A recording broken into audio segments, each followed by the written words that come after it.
ಧಾರವಾಡದ ಕುಮಾರೇಶ್ವರ ನಗರದಿಂದ ಹಂಪನ್ನವರ್ ಲೇಔಟ್ ಮತ್ತು ದುರ್ಗಾಶಕ್ತಿ ಕಾಲೋನಿಗೆ ಕೂಡುವ ಮುಖ್ಯ ರಸ್ತೆ ತುಂಬ ಹದಗೆಟ್ಟಿದ್ದು ಮನೆಯಿಂದ ಹೊರಗೆ ಬರಲು ತುಂಬ ತೊಂದರೆಯಾಗಿದೆ.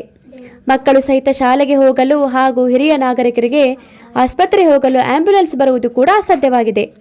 ಧಾರವಾಡ ಹೊಸ ಬಸ್ ನಿಲ್ದಾಣ ಹತ್ತಿರವಿದ್ದರೂ ಯಾವುದೋ ಕುಗ್ರಾಮದಲ್ಲಿರುವ ಹಾಗಾಗಿದೆ. ಇದಕ್ಕೆ ಸಂಬಂಧಪಟ್ಟಂತೆ ಅಧಿಕಾರಿಗಳು ತಕ್ಷಣ ಸ್ಪಂದಿಸಬೇಕಾಗಿದೆ. ಆಜುಬಾಜು ಜಗದಲ್ಲಿ ಫುಲ್ ಕಸ ಇದ್ದು ಹಾವ ಹುಪ್ಪಡಿ ಭಾಳ ಅಡ್ಡಾಡ್ತಾ ಇದ್ದಾವೆ. ನಾನೇ ಇಲ್ಲಿ ಮೊನ್ನೆ ಹೋಗೋ ಮುಂದೆ 2-3 ದಿವಸದ ಹಿಂದೆ ಕಾಲು ಜಾರಿ ಬಿದ್ದು ಎಲ್ಲರೂ ಅಡಿ ಮಾಡ್ಕೊಂಡು ಕೈ ಪೆಟ್ಟು ಹಚ್ಕೊಂಡಾಗ್ಯಾರ. ಮನೆಗೆ ಹೋಗಿದ್ದೇನೆ. ಮನೆಯವರೆಲ್ಲ ನೀವು ಯಾಕೆ ದಾರಿ ಹೋದ್ರೆ ನಮ್ಮ ಮನ್ಯಾಗ ಬೈತಾರೆ. ಈ ಮತ್ತು ಹೊರಗೆ ಕೆಲಸಕ್ಕೆ ಹೋಗಬೇಕಲ್ಲ, ಏನು ಮಾಡಬೇಕು? ಏನಾರು ಒಂದು ಕೆಲಸ ಇರ್ತದೆ, ಅಂಗಡಿಗೆ ಹೋಗ್ಬೇಕು, ಇದನ್ನು ಮಾಡಬೇಕು. ಎಲ್ಲಿ ಇಲ್ಲಿಂದ ಮನೆ ಬಿಟ್ಟು ಹೊರಗೆ ಹೋಗೋಕೆ ಬರೋದಿಲ್ಲ. JCB ಬಂದು ಮತ್ತೊಂದು ಚೆಕ್ ಮಾಡಿ ಹೋಗಿದೆ ಅಮ್ಮ.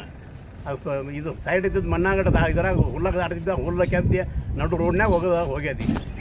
ಇಲ್ಲಿಯ ಕಾರ್ಪೊರೇಟರ್ ಆತಿ, ಮುಂದೆ ಕಾರ್ಪೊರೇಷನ್ದವರು ಕಾರ್ಪೊರೇಷನ್ ಮೊನ್ನೆ 2 ದಿನ ಬಂದು ನೋಡಿ ಹೋಗಿದ್ದಾರೆ. ಅದನ್ನು ಯಾರು ಒಂದು ನಮ್ಗೆ ಗೊತ್ತಿಲ್ಲ. ನಾವು ಹಂಗೆ ನೋಡ್ತಾ ಇದ್ದೆ, ಬಂದು ಹೋಗಿದ್ದಾರೆ. ಮೊದಲೇ ಏನು ಮಾಡೇನೇ ಇಲ್ಲ ಇಲ್ಲಿ. ದಯವಿಟ್ಟು ನಮಗೆ ಹೋಗಲಿಕ್ಕೆ ಬರಲಿಕ್ಕೆ ಸ್ವಲ್ಪ ಸಹಾಯ ಮಾಡಬೇಕಾಗಿ ವಿನಂತಿ. ಸರ್, ಇದು ಕುಮಾರೇಶ್ವರ ನಗರದಿಂದ ಹಂಪಣ್ಣವ್ರ ಲೇಔಟು, ಈ ಎರಡಕ್ಕೂ ಕನೆಕ್ಟ್ ಆಗೋ ರೋಡ್ ಇದು, ದುರ್ಗಾಶಕ್ತಿ ಕಾಲನಿ. ಇಲ್ಲಿ ನೋಡ್ಬೋದು ನೀವು ರೋಡು. ಸಣ್ಣ ಮಕ್ಕಳು ಸ್ಕೂಲಿಗೆ ಹೋಗಂಗಿಲ್ಲ, ವ್ಯಾನ್ಗಳು ಬರೋದಿಲ್ಲ, ಹುಳ ಉಪ್ಪಿ ನೀರು ನಿಂದಿರ್ತಾವೆ. ಯಾರಿಗೆ ಹೊರಗೆ ಅಡ್ಡಾಡಕ್ಕೆ ತ್ರಾಸ ಆಗಿಬಿಟ್ಟದೆ ಎಲ್ಲರಿಗೆ.